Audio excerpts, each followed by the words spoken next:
শহুরে দুর্গাপূজার সর্বত্রই আড়ম্বর, তবে মৌলভীবাজারের গ্রামীণ জনপদেও নেই আয়োজনের কমতি। সনাতন ধর্মাবলম্বীদের সবথেকে বড় উৎসবের রং ছড়াচ্ছে চিরায়ত বাংলায়। নির্বিঘ্ন করতে নেওয়া হয়েছে কয়েক স্তরের নিরাপত্তা ব্যবস্থা। শরতের প্রকৃতির রং লাগছে মৌলভীবাজারের শহর ও গ্রামীণ জনপদে। মণ্ডপে মণ্ডপে তাই চলছে দেবী আবাহনের প্রস্তুতি। ঘুম নেই কারিগরদের, কাঠামোয় শেষ প্রলেপ দিচ্ছেন কেউ কেউ। কেউ আবার দেবীর প্রতিমায় রং চড়াচ্ছেন দক্ষ হাতের ছোঁয়ায়।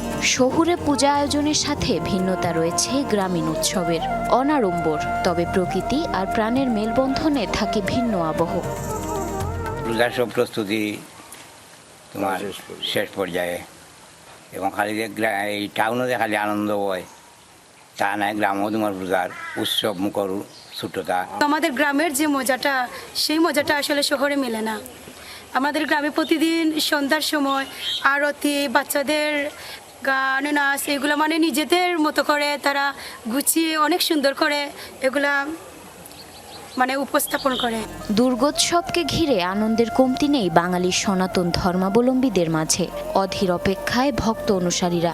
সনাতন ধর্ম একটা বড় অনুষ্ঠান, এবার ওই ধরনের একটা পূজা হবে আর কি। পূজা আমাকে করতে হবে, এটাই মেন উদ্দেশ্য। এবার প্রতিটা মন্দিরে ৮০,০০০, ৬০,০০০, ১ লাখ এরকম আসছে ডিজাইনের কাজ।